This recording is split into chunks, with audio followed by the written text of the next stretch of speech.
Tu as joué à la DB Loterie en octobre, tu attends les résultats pour mai. Qu'est-ce que tu peux faire en attendant pour bien te préparer?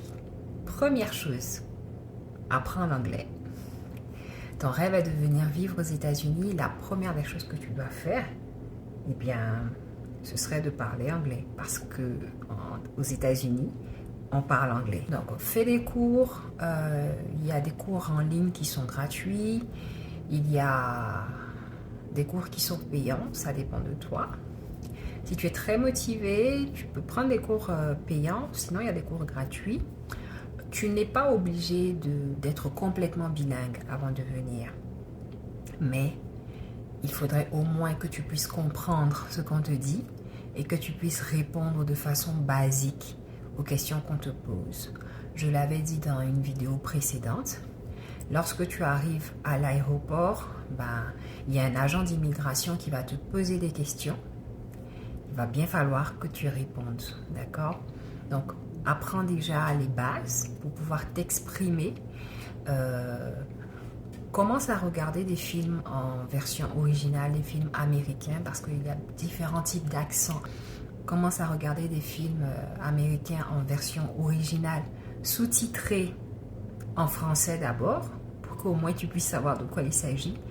Et quand tu seras un peu plus à l'aise, des films sous-titrés en anglais. Comme ça, tu sauras tel mot qui est écrit, c'est comme ça qu'on le prononce. Quand l'acteur va le dire, tu vas pouvoir associer les mots avec la prononciation, comment c'est dit en anglais, pour que tu sois un peu plus habitué à leur accent. Parce que je t'assure que ton prof d'anglais t'a blagué. L'accent ici, c'est un truc de malade. Tu te demandes, est-ce que tu as déjà appris l'anglais une fois dans ta vie? L'accent n'a absolument rien à voir. Donc, s'il te plaît, apprête-toi. Deuxième des choses à faire, il y a des personnes pour qui c'est déjà fait, d'autres pour qui ça ne l'est pas. Apprends à conduire. C'est une nécessité ici. Si tu es dans une très grande ville où il y a beaucoup de transports en commun, ce serait peut-être du gaspillage que de chercher à acquérir une voiture. Mais pour la plupart des villes, le moyen de transport, c'est le véhicule et chacun a son véhicule. Dès 16 ans, les enfants ici, à 16 ans, c'est plus un enfant, mais ils ont déjà leur véhicule, ils ont déjà leur permis de conduire. Donc, please, apprends à conduire pour ne pas être dépendant de la personne chez qui tu vas venir, ton tuteur. Il va falloir que tu puisses te déplacer tout seul. Uber, il y en a, ça coûte cher.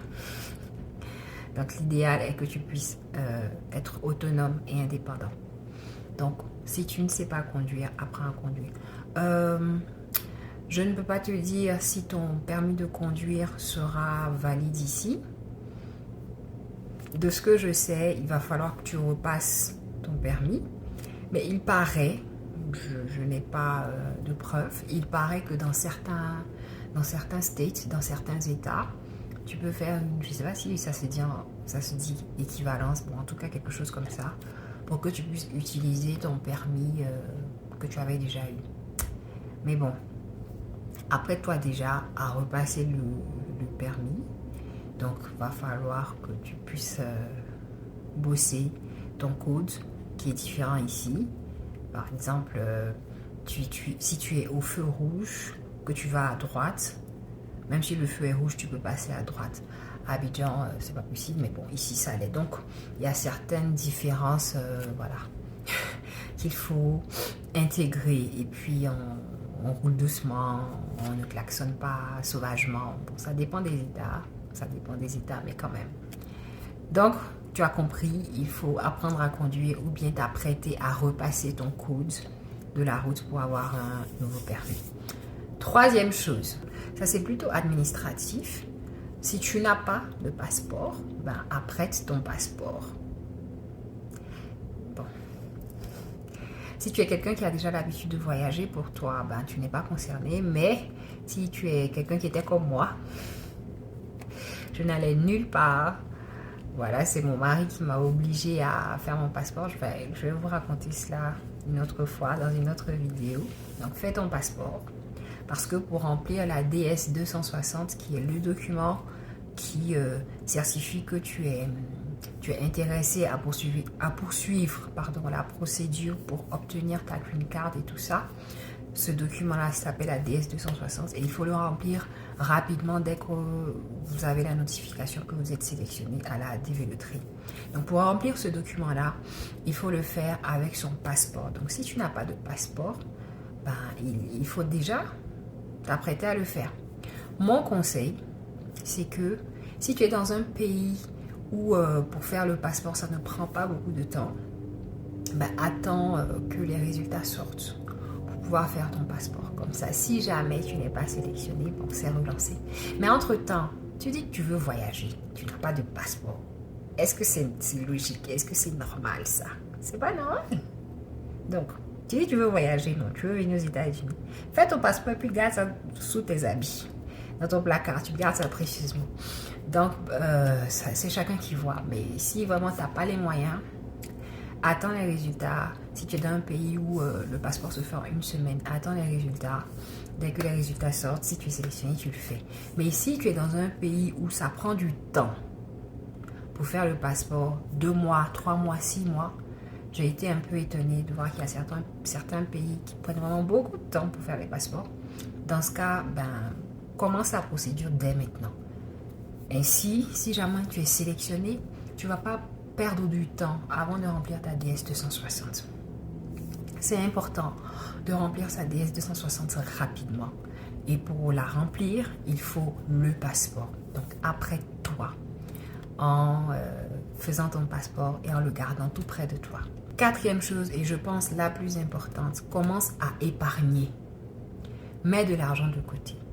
Immigrer dans un autre pays, c'est un projet de vie. Ça demande des sous, ça demande de l'engagement. Si tu es sélectionné, tu vas devoir dépenser.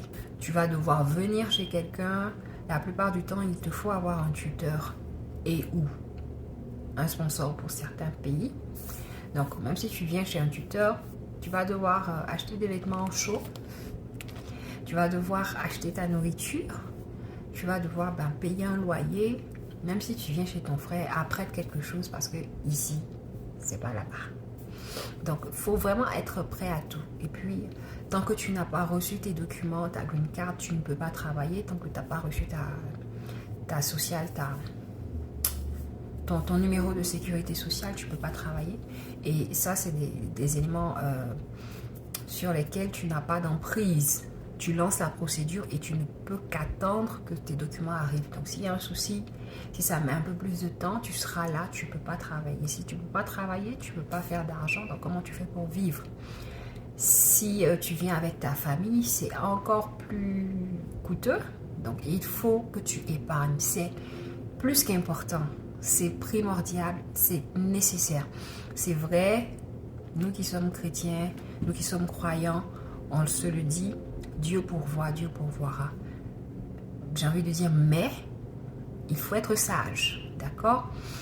L'homme sage, normalement c'est la femme sage bâtit sa maison, mais l'homme sage aussi, voilà, il s'apprête à des choses. Tu as prévu de venir aux États-Unis, commence déjà à mettre de l'argent de côté, fais des activités en plus où les bénéfices, tu les mets sur un compte. Même si tu n'es pas sélectionné cette année, tu relances encore l'année prochaine, ça va te faire un pactole. Bon, c'était mes petits conseils pour vous dire comment vous apprêter pour attendre les résultats de la DV Loterie. Restez connectés, likez, abonnez-vous et surtout, partagez.